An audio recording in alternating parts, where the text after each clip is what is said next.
سیدنا علی بن ابی طالب رضی اللہ تعالیٰ عنہ علیہ السلام کی بڑی بہن تھیں سیدہ ام ہانی سلام اللہ علیہا، جو نبی علیہ السلام کی کزن لگتی ہیں، مولا علی کی بڑی بہن ہے اور ایجڈ خاتون تھی، نبی علیہ السلام کی بہن ہی لگتی تھی، تو آپ ان کے پاس چلے جایا کرتے تھے۔ تو یہ حدیث سنن نسائی الکبریٰ کے اندر موجود ہے۔ السلام علیکم ورحمۃ اللہ وبرکاتہ۔ اللہ سے دعا کرتے ہیں کہ آپ لوگ خیریت سے ہوں گے۔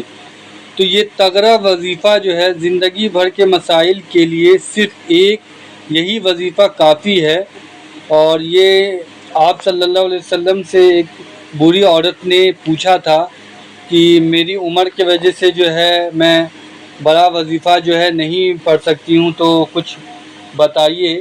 تو انہوں نے یہ چیز بتائی تھی، تو یہ ویڈیو آپ ضرور دیکھیں، اور یہ جو تگڑا وظیفہ ہے اس کا جو ہے آپ پوری جو ہے فضیلت جو ہے وہ لیں، کیونکہ آپ کو جو ہے اگر یہ روز آپ کرتے ہیں تو سوچئے کہ آپ کو کتنا اس کا ثواب اور اجر ملے گا، اور اللہ ہم سب کو نیک عمل کرنے کی توفیق عطا فرمائے، آمین ثم آمین۔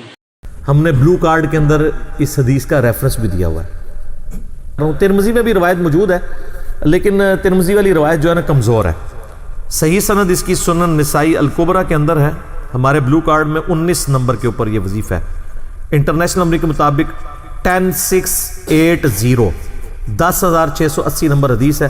سیدہ ام ہانی کہتی ہیں یا رسول اللہ میں بوڑھی ہو گئی ہوں، لمبے وظیفے مجھ سے کوئی نہیں ہوتے، مجھے کوئی ایک وظیفہ ایسا بتا دیں جو میں کر لوں میرے لیے کفایت کرے۔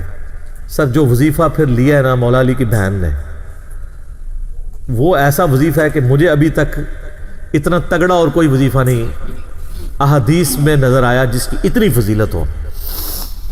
آپ علیہ السلام نے فرمایا 100 دفعہ روزانہ سبحان اللہ پڑھ لیا کرو، تمہیں 100 غلام آزاد کرنے کا ثواب ملے گا۔ سر روزہ اگر آپ توڑ بیٹھیں تو ایک غلام آزاد کرنا پڑتا ہے، تو 100 روزوں سے بھی کے برابر یہ آپ سمجھ لیں۔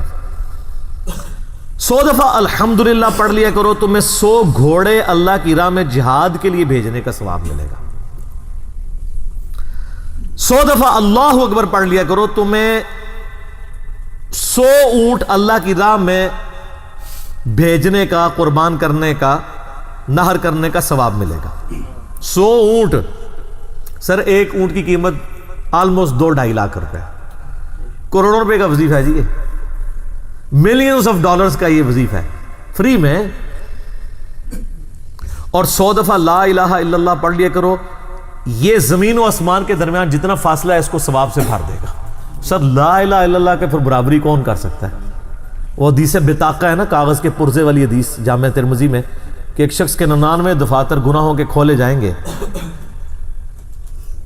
اور نامہ مال تل رہا ہوگا، تو اللہ تعالیٰ فرمائے گا میں کسی کے ساتھ ناانصافی نہیں کرتا۔ دوسری طرف ایک کاغذ کا ٹکڑا ڈالا جائے گا جس پہ لا الہ الا اللہ لکھا ہوگا۔ وہ شخص کہے گا یہ ایک ٹکڑا کیا کر سکتا ہے، بس وہ رکھنے کی دیر ہوگی وہ پڑھنا بھاری ہو جائے گا۔ اللہ کے نام سے تو وزنی کوئی چیز نہیں ہو سکتی، اسے کہتے ہیں کاغذ کے پرزے والی حدیث، اس کے لیے جنت کا حکم ہو جائے گا۔ لا الہ الا اللہ کا مقابلہ نہیں ہے۔ تو یہ 4 وظیفے ہیں، سبحان اللہ، الحمدللہ، اللہ اکبر، لا الہ الا اللہ۔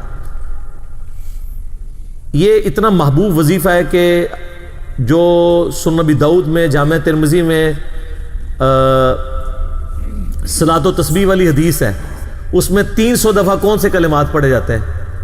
یہی سبحان اللہ والحمد للہ ولا الہ الا اللہ واللہ اکبر، بس اتنا ہی پڑھنا ہوتا ہے۔ یہ ولا حول ولا قوت الا باللہ کی حدیثیں الگ سے ہیں، لیکن صلاۃ و تسبیح میں اتنا ہی پڑھنا ہوتا ہے، 4 کلمات۔ حتیٰ کہ صحیح مسلم میں حدیث ہے، نبی علیہ السلام نے فرمایا یہ 4 کلمات مجھے ہر اس چیز سے بڑھ کر محبوب ہیں جن پہ سورج طلوع ہوتا ہے، یعنی دنیا اور جو کچھ دنیا کے اندر ہے اس سے بڑھ کر مجھے یہ چیز محبوب ہے کہ میں یہ 4 کلمات کہہ لوں، سبحان اللہ والحمد للہ ولا الہ الا اللہ واللہ اکبر۔ اور صحیح مسلم کی ایک اور حدیث ہے کہ نبی علیہ السلام نے فرمایا اللہ تعالیٰ کو اس سے بڑھ کر کوئی اور کلمات محبوب نہیں ہے، اور یہ حصہ بخاری میں بھی ہے اس کا، اور اس میں اللہ تعالیٰ کی طرف سے کوئی پابندی نہیں ہے، تم ان کی ترتیب بھی بدل سکتے ہو، یعنی سبحان اللہ کے بعد آپ اللہ اکبر پڑھ لیں، پھر لا الہ الا اللہ، کوئی فرق نہیں ہے. یہ ایک اوپن چیز ہے. آپ یوں بھی کر سکتے ہیں کہ پہلے 100 دفعہ پڑھ لیں سبحان اللہ سبحان اللہ سبحان اللہ، الحمدللہ الحمدللہ الحمدللہ، اللہ اکبر، کیونکہ را کو پھر لام سے ملائیں گے، اللہ اکبر اللہ اکبر اللہ اکبر، لا الہ الا اللہ لا الہ الا اللہ لا الہ الا اللہ.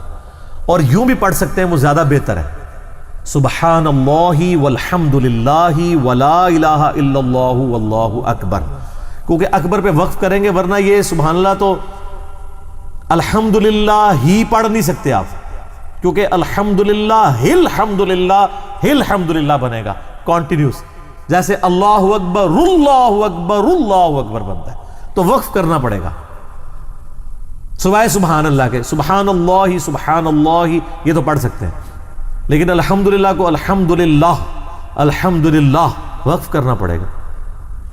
اللہ اکبر اگر ملائیں گے تو اللہ اکبر را کو لام سے، تو اس کی بجائے اتنی مشکل میں نہ پڑھیں، سبحان اللہ والحمدللہ ولا الہ الا اللہ واللہ اکبر. ایک تسبیح پڑھ لے، چاروں وظیفے 100 دفعہ ہو جائیں گے، کیونکہ نبی علیہ السلام نے اجازت دے دی ہے نا، آگے پیچھے دائیں بائیں کچھ بھی کر سکتے ہو. اور یہ ترتیب تو صلاۃ و تسبیح میں موجود ہے، نبی علیہ السلام نے کلمات پڑھے بھی ہیں. آپ کو پتہ ہے تبلیغی جماعت والے 3 وظیفے بتاتے ہیں، ویسے بڑی سمجھداری سے ہی کسی نے وہ ڈیوائز کیے ہیں. 100 دفعہ وہ یہ بتاتے ہیں سبحان اللہ والحمدللہ ولا الہ الا اللہ واللہ اکبر، وہ ساتھ وہ بھی بتاتے ہیں ولا حول ولا قوت الا باللہ، وہ بھی پڑھ سکتے ہیں، وہ بھی صحیح بخاری میں رات کو اٹھتے وقت کی دعا ہے. العلی العظیم تک بھی پڑھ سکتے ہیں، وہ ابن ماجہ میں موجود ہے. میرا ایک یوٹیوب پہ کلپ ہے 6 کلموں کا ثبوت، تو میں نے بتایا 4 کلمے ثابت ہیں، 2 مولویوں کے لکھے ہوئے ہیں، آخری والے جو ہیں. تو بلکہ وہ میرا بیٹا تو وہ اس کے وہ کورس میں آیا تو اس نے وہ 2 یاد ہی نہیں کیے، تو اس کو ماں کہہ رہی یاد کرو، کہتی وہ کہتا ثابت ہی نہیں ہے تو کیوں سارے یاد کرو. ہم ریکویسٹ کریں گے، ہمارے پاس بھی وہ کورس اسلامیات کا جو ہے نا اس کو ریویو کرنے کے لیے بھیجا ہوا ہے ہماری اکیڈمی میں انہوں نے، تو ہم اس میں ان کو ریکویسٹ کریں گے کہ یہ آخری 2 کلمے نکال دیں، پہلے 4 کلمے ثابت ہیں. وہ تو ثابت ہی نہیں ہے، تو خام خواہ لوگوں کو آپ رٹا رہے ہیں. الٹا جن لوگوں کی شادی ہونے والی ہوتی ہے وہ بیچارے ٹینشن میں پڑے ہوتے ہیں 6 کلمے یاد کرنے کا، حالانکہ کلمے کے ساتھ تو کوئی تعلق ہی نہیں اس کے. تو یہ جو صلاۃ و تسبیح کے اندر بھی پڑھا جاتا ہے، لیکن اس میں لا حول ولا قوت الا باللہ نہیں، وہ تو لادہ سے بخاری مسلم میں حدیث ہے کہ جنت کے خزانوں میں سے ایک خزانہ ہے لا حول ولا قوت الا باللہ. تو آپ پڑھنا چاہتے ہیں ضرور پڑھیں، اس میں وظیفے کے طور پہ آپ پوری تسبیح اس کی پڑھ لیں بے شک. تو تبلیغ جماعت والے یہ بتاتے ہیں 100 دفعہ درود شریف بتاتے ہیں اور 100 دفعہ استغفار بتاتے ہیں. تو بہت انٹلیکچوئل چیز ہے. یہ وظیفہ اتنا کمال ہے کہ آپ کے ہر فرض نماز کے بعد یہ وظیفہ نبی علیہ السلام نے مشروع کیا ہے. مسلم شریف میں حدیث ہے ہر فرض نماز کے بعد یہ وظیفہ پڑھنے والا کبھی نامراد نہیں جاتا. 33 دفعہ سبحان اللہ، 33 دفعہ الحمدللہ اور 34 دفعہ اللہ اکبر. اور ایک حدیث میں ہے مسلم شریف کی کہ جو پڑھے 33 دفعہ سبحان اللہ، 33 دفعہ الحمدللہ، 33 دفعہ اللہ اکبر اور 100 کا عدد پورا کرنے کے لیے پڑھ لے لا الہ الا اللہ وحدہ لا شریک لہ لہ الملک ولہ الحمد وہو علی کل شیء قدیر. 100 کا عدد اس سے بھی پورا کر سکتے ہیں اور 100 کا عدد اللہ اکبر کہہ کے بھی پورا کر سکتے ہیں، تو اس کے سارے گناہ معاف کر دیے جائیں گے، اگرچہ سمندر کی جھاگ کے برابر ہی کیوں نہ ہو. لیکن وہ صغیرہ گناہ، کبیرہ گناہ صرف توبہ سے معاف ہوتے ہیں. وہ صحیح مسلم میں حدیث ہے کہ اگر بڑے گناہوں سے بچا جائے تو ایک جمعے سے دوسرا جمعہ، ایک رمضان سے دوسرا رمضان اور ایک نماز سے دوسری نماز درمیان کے گناہوں کا کفارہ بن جائے گی. لیکن جو نماز ہی نہیں پڑھتا تو جمعہ پڑھتا رہے تو وہ تو بڑے گناہوں سے نہیں بچا ہوا نا. مسلم شریف میں حدیث ہے بندے کے کفر اور اسلام کے درمیان فرق نماز ہے. یہ نہ ہو کہ ایک رمضان پڑھ لے، اگر رمضان کے بیچ چلے سارے، نہیں نہ، اس طرح نہیں ہوگا. تو یہ وظیفہ اتنا کمال ہے، بخاری مسلم دونوں میں حدیث ہے. کچھ غریب صحابہ حضور کے پاس ہے، یا رسول اللہ ہر مقابلے میں ہم برابری کر لیتے ہیں امیر اصحاب کی. وہ روزے رکھتے ہیں ہم بھی روزے رکھ لیتے ہیں، وہ نمازیں پڑھتے ہیں ہم بھی نمازیں پڑھ لیتے ہیں، وہ جہاد کرتے ہیں ہم بھی جہاد کر لیتے ہیں. ایک معاملے میں آ کے ہم مارے جاتے ہیں. قرآن میں بار بار ہے اللہ کی راہ میں خرچ کرو، ہم تو خود ہی غریب ہیں، تو آپ ہمیں کوئی اس کا حل تجویز کریں. تو آپ فرمایا میں تمہیں ایک ایسی چیز بتاتا ہوں کہ تم ان کی برابری کر لو گے. تم ہر فرض نماز کے بعد 33 دفعہ سبحان اللہ، 33 دفعہ الحمدللہ، 34 دفعہ اللہ اکبر پڑھ لیا کرو. یہ بخاری مسلم دونوں میں. کچھ دنوں کے بعد پھر وہ حاضر ہوئے. یا رسول اللہ وہ تو امیر صحابہ کو بھی پتہ چل گیا، وہ بھی یہی کچھ پڑھ رہے ہیں، اب ہم کیا کریں؟ تو اسی تک لو جناب، تو اسی گرین کارڈ دے تے بلو کارڈ دے چکر پہ ہو، دنیا دے آخرت کے نہیں۔ صحابہ کرام آخرت کے بلو اور گرین کارڈ کی بات کرتے تھے۔ تو نبی علیہ السلام مسکرائے، آپ نے فرمایا ذالک فضل اللہ یؤتی من یشاء، یہ اللہ کا فضل ہے، میں تو اللہ کا فضل نہیں روک سکتا، ٹھیک ہے نا۔ تو ظاہر ہے گیون سرکمسٹانسز اللہ کے دیے ہوئے ہیں، اس کے اندر آپ بیسٹ پرفارم کرنے کی کوشش کریں۔ اللہ کے فضل کو تو کوئی روک نہیں لگا سکتا نا، کوئی یہ نہیں کہہ سکتا کہ جی وہ یعنی تیرے ہوتے جنم لیا ہوتا کیوں نہیں ہوا،